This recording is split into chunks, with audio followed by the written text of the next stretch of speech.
Carrefour, je suis responsable du pôle Customer Success Vente de Carrefour. C'est sur le programme éventuellement, avec plaisir. Responsable donc, du pôle Customer Success chez Helium. Et donc j'ai le plaisir d'accompagner les projets, les mises en œuvre depuis presque 10 ans maintenant avec toute une équipe, dont le projet qu'on a mis en place chez Capgemini Consulting France. Voilà, le projet Share. Donc moi je suis Magali Frey, je suis Digital Asset Manager chez Capgemini Consulting depuis 5 ans, ce qui n'est rien d'autre en fait que Knowledge Management, mais comme on est les leaders de la transformation du digital, on voulait aussi avoir notre petit digital à nous. Tout à fait. Magali, est-ce que peut-être, bon, même si je pense que c'est un mystère pour personne, réexpliquer vos activités, qui vous êtes, quelques chiffres peut-être sur Capgemini. Voilà, donc Capgemini Consulting est l'entité conseil du groupe Capgemini. Aujourd'hui, il y a 900 consultants en France, 3600 consultants qui travaillent dans le monde. On est donc effectivement leader de la transformation digitale. Et puis, on est présent donc, dans 16 pays et on accompagne donc, de nombreuses entreprises du CAC 40 dans leur transformation et notamment leur transformation digitale. Une belle maison donc. Est-ce que tu peux nous rappeler le contexte dans lequel est survenue cette plateforme, cette mise en œuvre, enfin plus qu'une plateforme, un programme en fait? Oui. En fait, l'idée c'était de pouvoir répondre aux nouveaux besoins de nos clients qui voulaient un peu des solutions clés en main, des projets de bout en bout. Ce qu'on n'était pas nécessairement en mesure de faire tout de suite. En tout cas, on n'était pas en mesure de rassembler tout de suite les ressources qu'on avait à disposition. Donc, derrière, il fallait qu'on puisse répondre à 4 enjeux, qui étaient notamment donc, de pouvoir répondre, de pouvoir avoir en tout cas assez vite une analyse des secteurs, des thématiques, de tout ce qui constitue un petit peu les marchés de nos clients. Pouvoir créer une vision autour d'un projet ou en tout cas être force de conviction, pouvoir résoudre des problèmes complexes. Bien sûr, on a un cabinet de conseil, donc ça fait partie quand même de notre métier. Et aussi, chez nous, c'est très, très fort, mais il y avait ce côté aussi renforcement de la culture digitale. Donc il nous fallait vraiment une plateforme qui puisse intégrer toutes ces dimensions. Alors c'est vrai que Helium a donc très bien répondu en tout cas à ces 4 enjeux et nous a permis en fait de construire une plateforme qui pouvait rassembler à la fois des études, des benchmarks, mais aussi pouvoir envoyer des newsletters, pouvoir rassembler toutes les propositions commerciales et toutes les offres, tout ce qui était nos références et nos documents de référence, et aussi pouvoir avoir un annuaire avec des profils, et ce qui est quelque chose de très important dans un cabinet de conseil, parce que finalement, on est rarement tous ensemble, on est beaucoup chez nos clients, et avoir cet annuaire, c'était quelque chose de très fort. Et c'est encore plus fort maintenant, on va voir que la plateforme, c'est développé et c'est quand même un gros atout, c'est la gestion de ces profils et de ces annuaires. Et quelle est la place donnée au partage des connaissances? Parce qu'on le sait, dans les cabinets de conseil, vous avez une pression très forte de délivrer, d'être sur des cycles courts, des missions. Donc, quelle est la place que vous avez donnée, vous arrivez à donner à la gestion des connaissances au sein du cabinet actuellement? Alors, avec la mise en place de Share, on a voulu un petit peu repenser l'organisation de la gestion des connaissances qui était auparavant très centralisée dans un service KM, et on a voulu en faire vraiment quelque chose qui fasse partie du métier du consultant, que ça soit dans son ADN. Parce que chez nous, voilà, il y a quatre enjeux qui sont très forts. Il y a d'abord ce qu'on dit souvent, gagner en efficacité, c'est-à-dire que on a justement cette contrainte de délivrer très fort. Il faut pouvoir faire les choses aussi très vite et gagner donc en efficacité. Il y a souvent, dans tout ce qu'on fait, des projets qui ont des thématiques quand même récurrentes. On fait des propositions commerciales sur des sujets aussi identiques. Il faut pouvoir essayer de réutiliser tout ce savoir qu'on a créé assez facilement, de mobiliser le plus vite possible. Il faut aussi que les consultants puissent monter en compétences très vite. On a des jeunes consultants qui arrivent des fois fraîchement de l'école, qui vont devoir faire des projets, et donc il faut qu'ils puissent très vite monter en compétences, comprendre les méthodes du cabinet, comprendre les secteurs sur lesquels ils vont, comprendre, pouvoir se plonger dans toute cette connaissance. Il y a aussi ce côté culture d'entreprise, je venais de vous le dire, on est rarement ensemble, on est beaucoup chez nos clients, et finalement une plateforme comme Share, c'est l'un des rares endroits où on peut vraiment construire ensemble et être ensemble sans être finalement physiquement présent. Et puis, moi je trouve que c'est quelque chose de très fort aussi, gagner en visibilité, en reconnaissance. Quand on met en place une plateforme, souvent on me dit oui mais voilà, on me vole, on me vole mon savoir. Ou en tout cas on a l'impression de se faire voler son savoir. Je pense que c'est quelque chose de totalement différent qui se passe. C'est-à-dire qu'à un moment donné, on est reconnu aussi pour ce savoir. Et si quelqu'un a besoin d'avoir des informations, on sait vraiment tout de suite à qui s'adresser. Et ça, je pense que c'est quelque chose de très fort.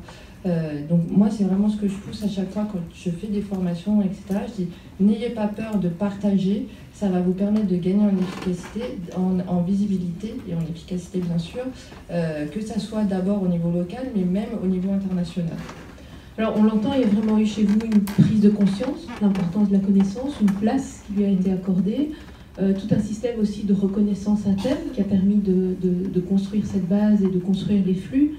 Ça ne s'est pas fait du jour au lendemain. Je pense que c'est intéressant aussi d'expliquer les différentes phases, tout le travail qu'on a parcouru ensemble pour arriver à un tel résultat. Oui, ça fait plus de 2 ans et demi maintenant qu'on travaille ensemble. On a commencé tout petit, en faisant ce qu'on appelle une phase... il y a même eu d'abord trouver la solution. Donc ça c'est un projet qui a débuté en début 2015. Ensuite, une fois qu'on a trouvé Helium, on a fait une phase pilote avec quelques entités dans l'entreprise, enfin dans le cabinet, deux grosses entités plus 2 plus petites. Donc on a fait une phase pilote, un peu, alors bien sûr avec des phases de formation, mais au niveau des consultants, on était un petit peu en mode bac à sable. On a fait ensuite l'évaluation, on s'est rendu compte voilà, ce qui marchait, ce qui ne marchait pas. On a décidé de déployer, ça va faire 1 an et demi. Ça a continué à bien marcher. On a pu essayer d'installer les bonnes pratiques, essayer d'installer une gouvernance, etc. Et puis finalement, les consultants en ont parlé autour d'eux, etc.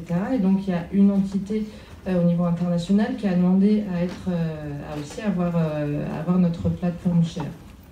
On l'a fait, on a mobilisé des référents, etc. Et puis cet été, l'un de nos directeurs est venu et nous a dit attention, on va déployer au niveau international en 2 mois, au plein mois d'août. Et on remercie encore Helium parce qu'ils ont été vraiment présents. Et voilà, donc maintenant on est passé de 400 utilisateurs il y a 2 ans à 3500. Oui, ce qui est intéressant aussi, je pense, c'est de souligner qu'il y a du travail sur la plateforme, mais aussi tout un travail d'accompagnement hors plateforme, de sensibilisation, d'éducation, de gestion du changement des comportements, des valeurs, comme tu le disais. Je partage, c'est pas ma connaissance qui est volée, mais c'est une valorisation et c'est un recyclage. C'est intéressant de comprendre comment vous avez accompagné vos utilisateurs en fait dans le parcours. Alors, au moment du déploiement, on a fait vraiment une grosse vague de formation en présentiel, avec même 2 phases. Une phase où on faisait juste la formation, on va dire, initiale, basique. Et puis, une fois qu'on a vu cette formation basique, on faisait donc une formation plus avancée. Et c'était pour nous très important que les gens soient formés en présentiel. Donc, on a formé 500 personnes en présentiel. Et puis en parallèle, on était soutenus aussi dans chaque entité par de jeunes consultants qui ont réalisé quelques actions, que ce soit des vidéos un petit peu amusantes pour expliquer des cas d'usage. On a eu des bonbons au nom de la plateforme, on a eu des concours, des choses comme ça. Donc autant de petites choses qui on est sorti un petit peu du cadre que professionnel. On a introduit un petit peu de fun et c'est comme ça qu'on a réussi aussi au fur et à mesure à faire en sorte que les consultants s'approprient la plateforme. Oui, je pense que comme tu le dis, d'avoir mélangé en fait le professionnel et le non professionnel, la valorisation d'autres aspects, le partage des bons plans, enfin surtout vous avez beaucoup de personnes en déplacement, tout ça, ça a rajouté un intérêt, un gain d'intérêt. Ce que j'aimerais souligner aussi, c'est que formation dans ce cadre-ci, c'est surtout de la sensibilisation à qu'est-ce que vous allez trouver sur une plateforme. Donc c'est pas une formation outil, et ça on insiste beaucoup quand on travaille avec des clients à la mise en œuvre.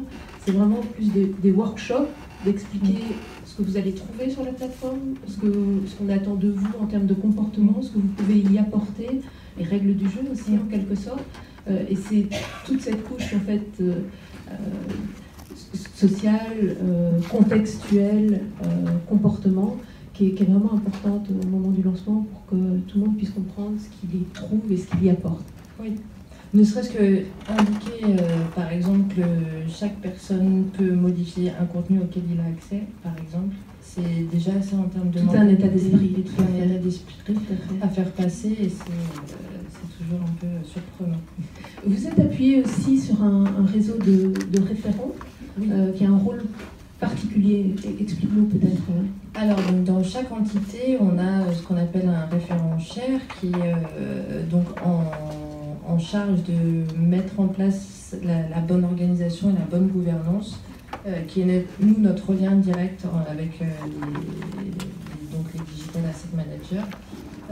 Donc ils sont à la fois, on va dire, community managers, ils sont à la fois les garants de la gouvernance, et ils permettent vraiment à toute cette organisation de bien fonctionner.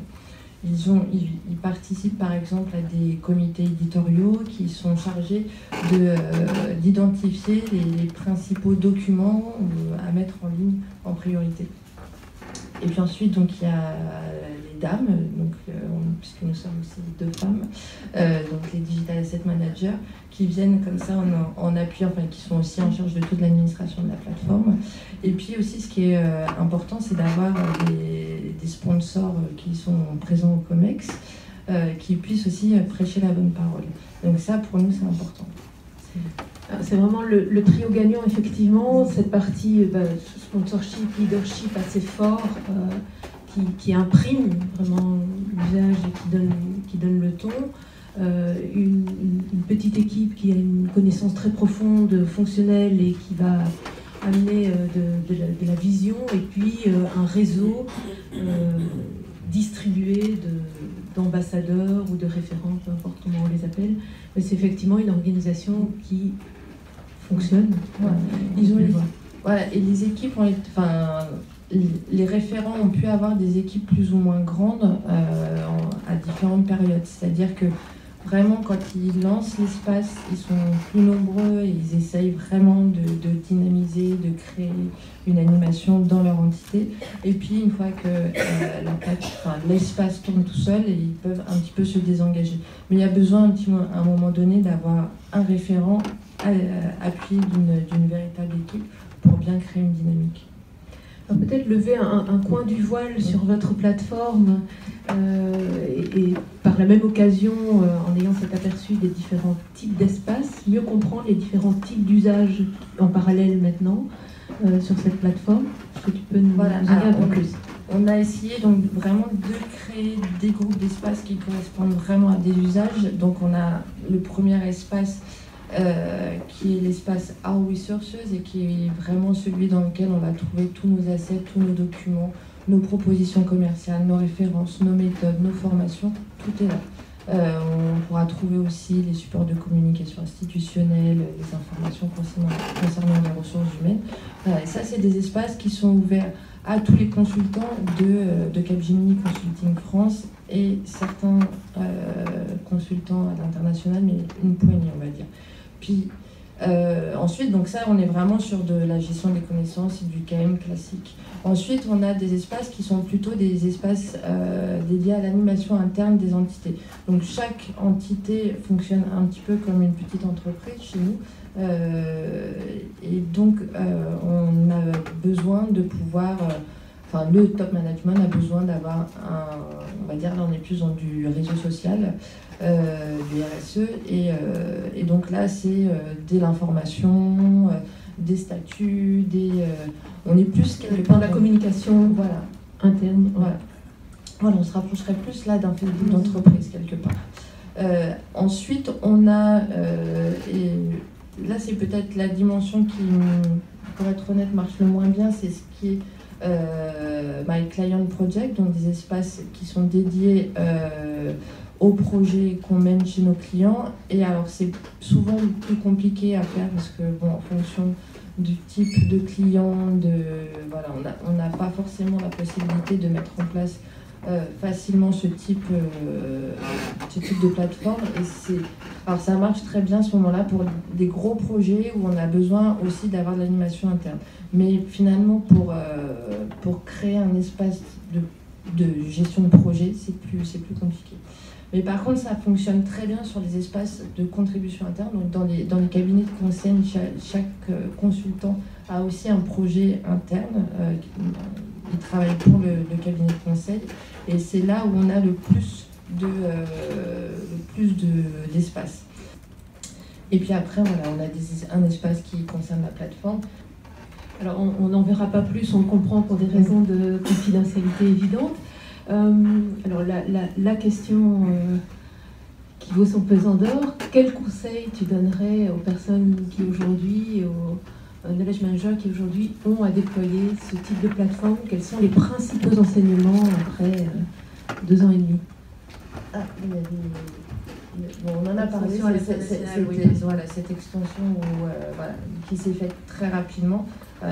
Ça va me permettre de donner déjà un premier conseil qui est effectivement se donner du temps. Cette extension, on l'a fait en 2 mois. Ça s'est fait très vite. Enfin, alors que la précédente, en fait, on avait mis quand même, on va dire, 6 bons mois au moins, enfin, même plus si on élargit entre... Oui, on a fait une mise en œuvre technique très rapide. Et puis après, il y a eu un travail vraiment d'appropriation, la phase pilote telle que tu l'as expliqué. Là, on a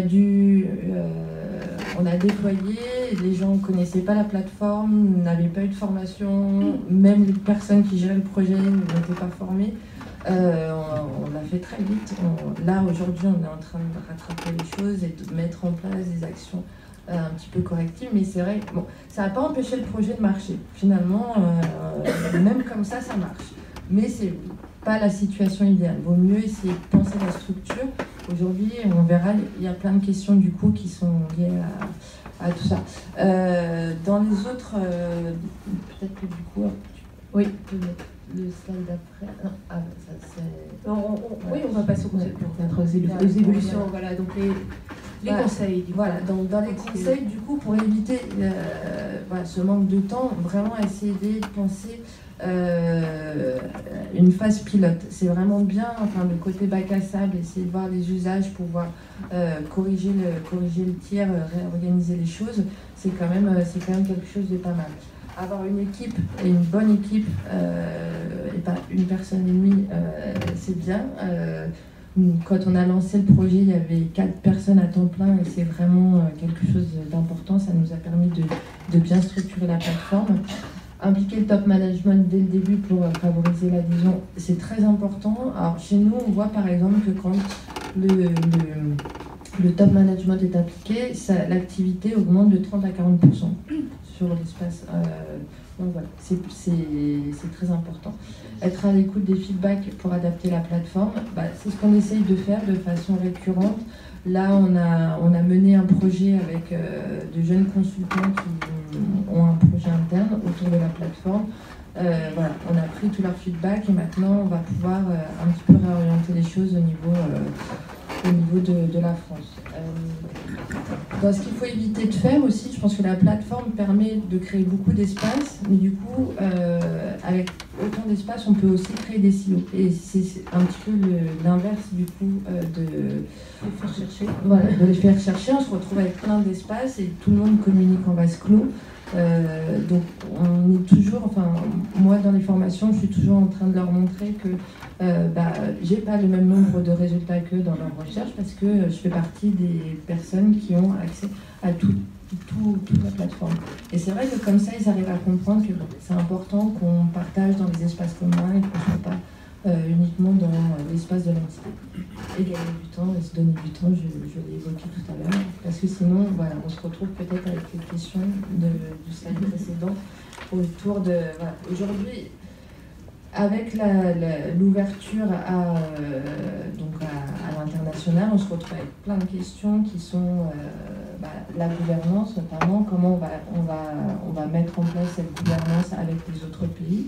Est-ce qu'il faut qu'on implique les knowledge managers des autres pays? Est-ce qu'ils veulent être impliqués ou non? Ça, on ne le sait pas. Ouais. Donc ça, on arrive maintenant à des questions organisationnelles en fait, qui ont été suscitées aussi par la mise en œuvre de cette plateforme, puisque là, la gouvernance est explicite.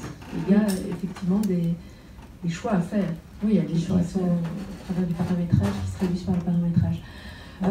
On est un peu pris par le temps, Magali, mais merci infiniment pour ce témoignage. On est là, tu es là encore un peu la matinée? Oui. S'il y a des questions, donc je pense qu'on prendra les questions hors session pour respecter le déroulé du programme. Et personnellement, moi, je suis avec mes collègues de Lyon toute la journée à votre disposition également. Merci. Merci.